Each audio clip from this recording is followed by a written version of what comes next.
Maraming mga tao ngayon ang nakakaranas ng hindi pantay o patas na pagtrato dahil lamang sa kasarian, katangian, kilos at pati na rin sa pinagmulan. Walang bibig ang kayang magsalita dahil ang mga tao ay mapanghusga. Pero gaya nga ng sinabi ni Malala, one child,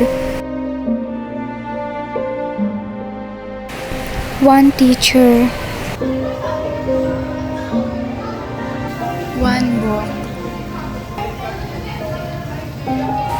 and one pen can change the world.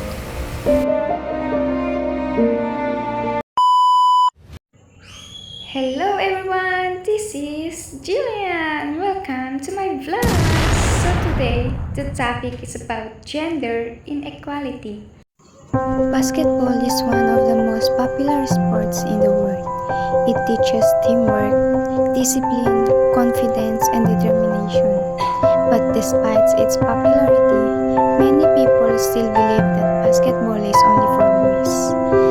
Is that really true? Or is it just another example of gender Wait, may narinig na ba kayong nagsabi ng panglalaki lang ang basketball? Pero tanong ko lang, bakit?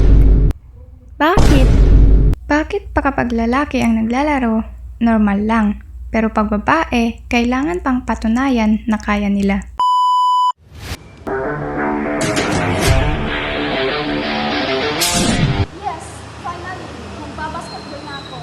Basketball? Bakit ka lang? Di mo kaya yan.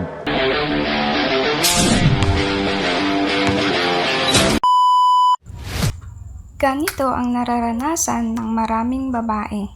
Hindi dahil mahina sila, kundi hinuhusgahan sila bago pa man sila makapaglaro. That's what gender inequality looks like. People judge someone based on their gender instead of their skill. Being good at basketball doesn't depend on whether you're a boy or a girl. It depends on your hard work. So, basketball isn't just for boys. It's for everyone who loves the game. Let's stop judging people based on their gender.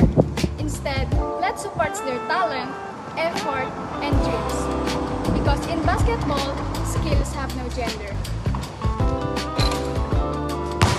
Thank you for watching my video. If you learned something from this vlog, don't forget to like, share, and spread awareness about gender inequality.